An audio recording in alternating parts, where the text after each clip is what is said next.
Sir Pawan Kalyan ధర్మబోధ కొత్త సినిమాకి సిగ్నల్, అకిరాపై డీప్ ఫేక్.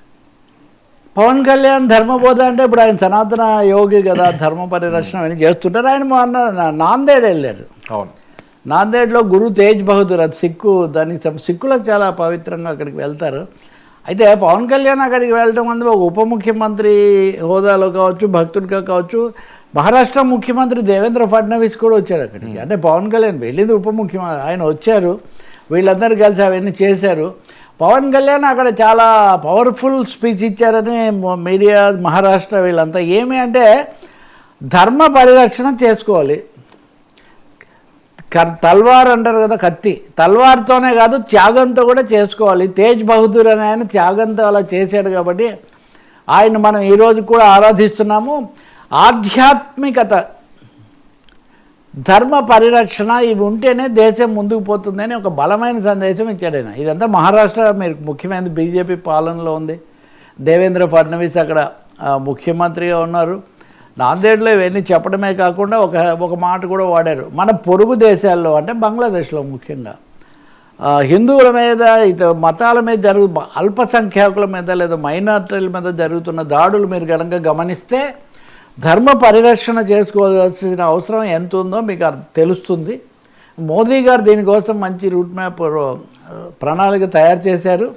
కాబట్టి మళ్ళీ ఒకసారి పవన్ కళ్యాణ్ నాందేడ్లో ఆ రాష్ట్ర ముఖ్యమంత్రితో సహా సమక్షంలో కలిసి ఒకటి సనాతన ధర్మ పరిరక్షణ, రెండోది సరిహద్దు దేశాల్లో పరిస్థితిని కూడా చక్కదిద్దుకోవటం, మూడోది దీనికోసం మోదీ రూపొందించినటువంటి ప్రణాళికలో ముందుకు పోవటం. అంటే బీజేపీ మోదీ బంధం అనేదాన్ని కూడా నొక్కి చెప్పడం మనం గమనిస్తాం. చాలా ఆసక్తికరంగా తెలుగుదేశం పార్టీ పార్లమెంటరీ సమావేశం జరిపారు నిన్న. మొన్న వైసీపీ వాళ్ళు జరిపారు, వాళ్ళు చిన్నది, వీళ్ళకి ఎక్కువ కదా. అక్కడ లోకేష్ అంతకుముందు మాట్లాడారు, చంద్రబాబు ఈ సమావేశంలో మాట్లాడారు. వాళ్ళిద్దరు కూడా కేంద్రం నుంచి మనకు చాలా వస్తున్నాయి, ఇంకా నిధులు తెచ్చుకోవాలని చెప్తూనే చంద్రబాబు, లోకేష్ మరీ ముఖ్యంగా బీజేపీ మీద జరిగే ప్రతి దాడిని తిప్పికొట్టాలి, దాన్ని ఏమాత్రం ఉపేక్షించకూడదు.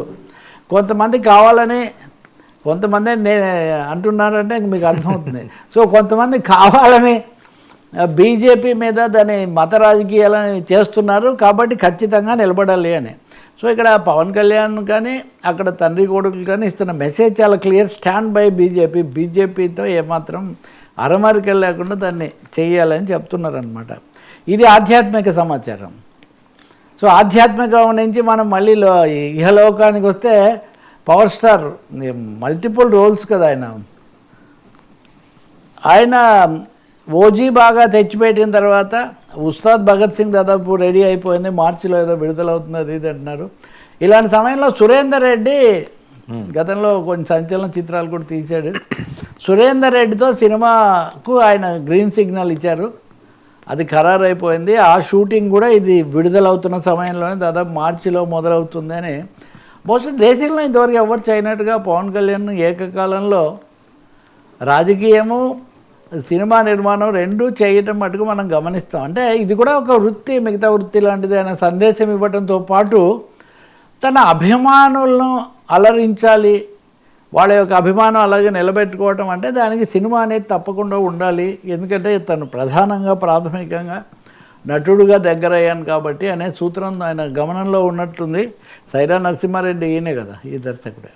సో ఆయనతో తీయడం ద్వారా ఒక కొత్త మెసేజ్, కొత్త ఫార్మాట్ వీటన్నిటితో వస్తారు. కథ కూడా సిద్ధమైంది అని చదివాను నేను అక్కడ. వక్కంతం వంశీ ఆ కథ కూడా సిద్ధం చేశారు. సో ఈ విధంగా ఒక new power star next stage. ఇప్పుడు ఇక్కడ వైపునేమో మెగాస్టార్ శంకర వరప్రసాద్ వేడుకలు వాటితో జరుపుకుంటూ చాలా రికార్డ్ దానికి వెళ్ళారు కదా. సో ఇది డబుల్ ధమాకా లాగా మెగా ఫ్యాన్స్కు కనిపిస్తుంది.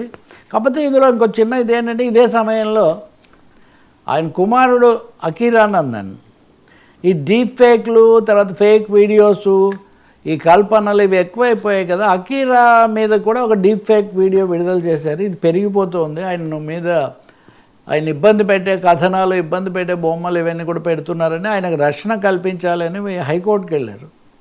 ఐ థింక్ ఢిల్లీ హైకోర్టు అనుకుంటా. వాళ్ళు వీటన్నిటిని తీసేయండి, ఇంకెవరు ఇలా చేయకుండా చేయండి అని కూడా అంటే ఈవెన్ నెక్స్ట్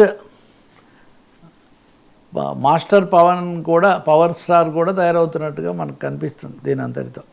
ఆ దిశలో ఒక చిన్న సినిమా కూడా ఏదో విడుదల చేసినట్టున్నారు, షార్ట్ ఫిల్మ్ లాంటిది.